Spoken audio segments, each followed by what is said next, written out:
Hey everyone, Cadian Sergeant Steel here, and today I want to talk to you about the rules preview for the new Rogal Dorn tank along with the other tanks for the Astra Militarum. So today in the Warhammer Community article online, they previewed a large number of rules that relate to all kinds of guard vehicles. So this isn't just the Leman Russ, this isn't just the Rogal Dorn or the Baneblade and its variants. I'll talk about that here in just a moment. So what they have done is first they show us this diagram that compares the size of the vehicles. This is a great thing that we can see where the Rogal Dorn sits in between the Leman Russ and the Baneblade, and it is a good, healthy size between the two.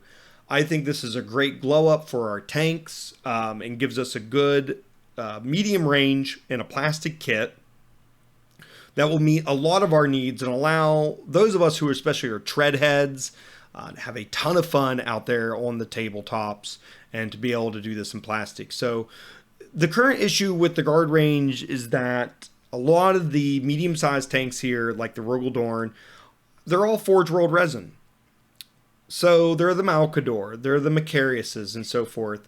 And so if you wanted a tank in between the Leman Russ and the Baneblade, you'd have to go Forge World. And two things with that, the price and it's working with resin.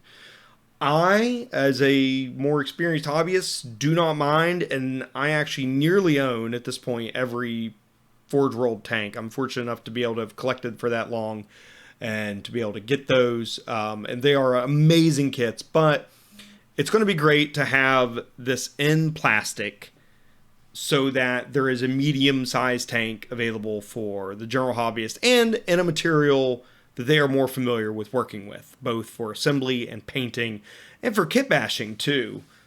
This is going to hold a lot of great potential. I've also noticed this is a great, the other thing we get from this comparison photo is we begin to see that like the treads here on the Rogal Dorn, they are nearly identical to the Leman Russ, just up in scale. So they're just bigger. They're just bigger versions of the same treads.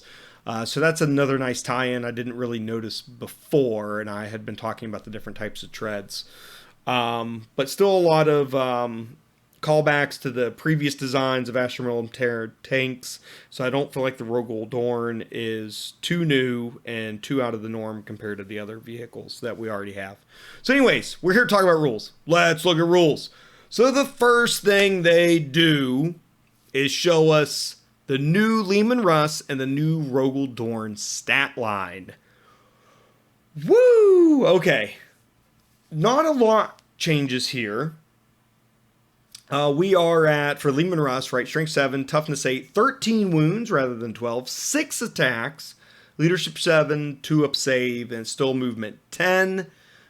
So it's mostly all the same, but we do get that increase in wounds, and I think, if my memory serves correct, potentially an increase in attacks as well. Because I believe before it was flat 3 attacks, now we're at flat 6 attacks. So depending what they do with our stratagems and other abilities, that could be a big deal for the Leman Russ. So if we get to keep the Crush Them stratagem or something similar to it, that could make the Leman Russ a little more deadlier in combat. But remember, it's still only Strength 7. So what we have with the Rogal Dorn, woo-wee, okay. Toughness 9. So Strength 8, Toughness 9, 17 wounds, 6 attacks, 8 leadership, 2 up save. This is going to be a tough nut to crack. This is going to be a very resilient tank, and with being below 18 wounds, that means you can still hide it behind terrain and get it out of line of sight. And with Toughness 9, that means there's very few things in the game that'll be wounding this on 4s and 3s. Very few weapons. That is very exciting. Now, so what they go on to talk about is that we have this new turret weapon rule. And it does two things. So it's going to break it's going to break a core rule here. And what it's going to allow us to do, anything with the turret weapon rule, will allow us to shoot out of melee and also adds +1 to the hit rolls. So even if the weapon is blast, you can shoot something that is a turret weapon out of combat. Bring it on. Come on, Chaos.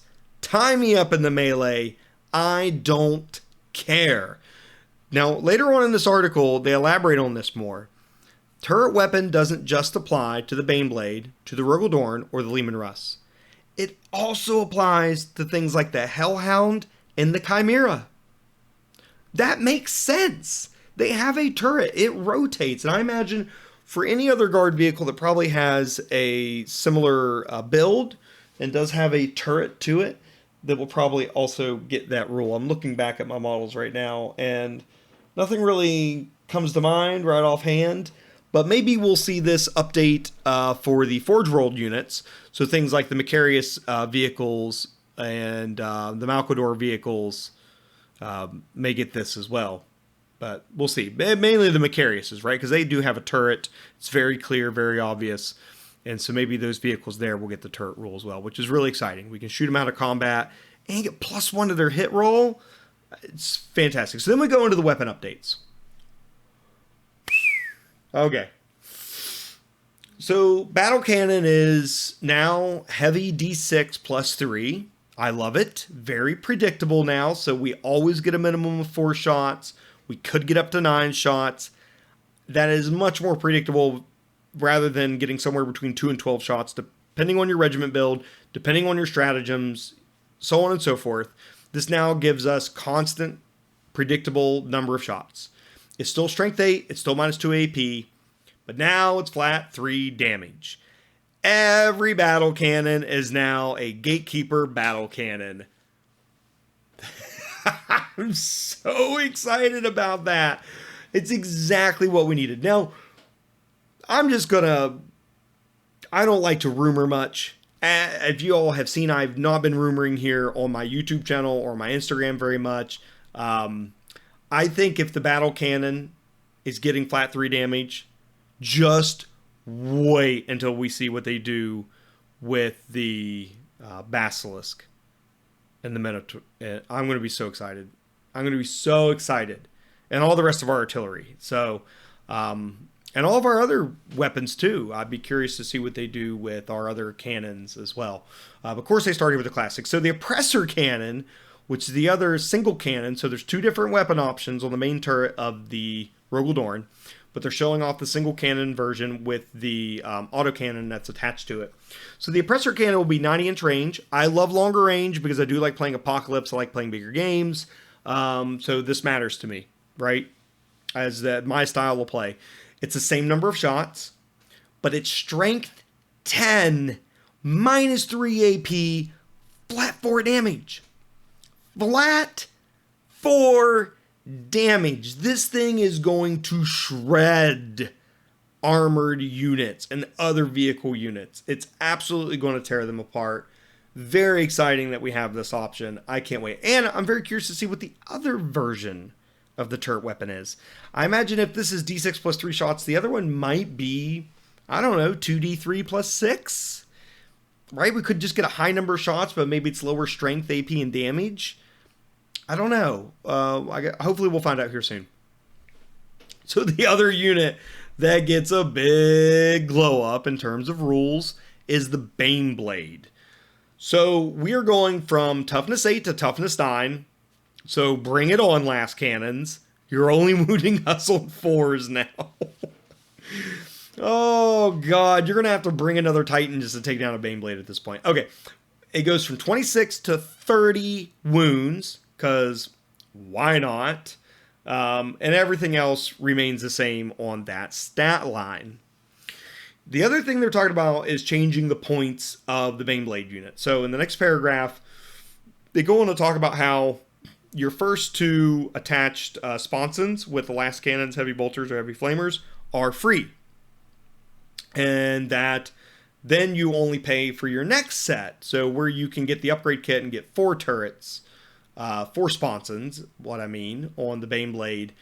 And that those are also now cheaper. Now, when they say that, I'm going to hold my breath a little bit. I think what that means is probably the Baneblade and these other tanks might be going up a little bit in cost. And then their accessories will go down. If they're giving this much of a boost to some of our vehicles, if they let us keep Hammer of the Emperor, then I would imagine they are probably going to increase some of the points costs, because these vehicles will be much more hardy, they'll be much more predictable, they'll put out much greater firepower. Overall, we're just going to have a much stronger armored division for the Astra Militarum, and that is very exciting. So they close off the article by showing off this great picture of a multitude of tanks all in one photo. I think this clarifies, not necessarily, but I think this is going to start addressing a few rumors, right? This is a newer photo. It's got the Rogel Dorn. It's got the Sentinel in the background. It also has the Hydras, right? There were all these rumors. Oh, the Hydras are going away. Oh, the Death Strike's going away. No. Sorry, but I don't think they would put them in the photos. I mean, maybe, but it's unlikely, right? They've gone to great lengths to paint these new Kazarkin and the new command squad and these new tanks and one of their other Cadian color schemes.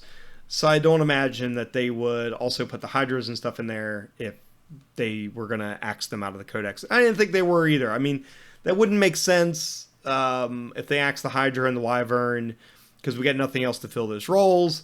They'll probably just mostly neglect the Hydra, because with flyers not being as prevalent as they used to be, they're probably just not going to be relevant in a competitive meta. But for narrative games, I love my Hydra and I love my Wyvern as well. I only have one of each, if you all can believe that. But so that's where I think we're at with those and what this kind of photo is showing off and what we can expect out of it. This tells me that there are things here to stay, and that we can expect to keep the same range of vehicles we already have in our new codex. We can also see Leman Russ or two in the background hanging out behind the Rogel Dorn, right? Of course, they're not going to advertise that as much. They get a brand new sexy tank here in the foreground, and then the other things in the background a little bit. And they're fighting the Necrons and doing their stuff. So we're not going to get another new preview if you're watching this on the same day it's coming out for another week from now. So it'll be sometime next week we get our next rules preview. That tells me that the pre-order is either this coming weekend or probably the weekend after. If they keep up kind of their same schedule about when they do rules teasers and model show-offs and things like that, we're about 1 or 2 weeks out from pre-order. And that means we're another 3 to 4 weeks out from the models hitting the shelves, at least for the Cadia Stands box set. We still yet don't know anything official, and we don't know anything about the Rogel Dorn, and we don't know anything about the Sentinel or the other kits that are not part of the Cadia Stands box set. But I'm sure we will find out soon, and we will continue to get rules leaks. I also imagine in the next week or two, we'll likely start to see leaks of the Codex, which will be very exciting. I, for one, I'll go and say now, I've not been a fan of the leaks and rumors. I don't think most of them are true. I think they're half-truths at best. So I'm not relying on them, and I'm not banking on them being what we should start trying to learn now to be our guard. I think we're in for a lot of big surprises, and this is proof of that, right? The things that we're seeing here in this Warhammer Community article. So let me know what you all think in the comments below. Let me know what you think this means for our model range, what you think this means for our codex and our rules coming up, and how you think this is going to impact the future of the Astra Militarum. I am very excited personally. I am generally an excited person about Warhammer and the Astra Militarum. They're going to feed me new models, and I'm going to be delighted to take them because I do this hobby for fun, and I'm very excited about new and awesome things, and so far they continue to deliver on that. So all right, that's all for today, folks. As always, Cadia stands.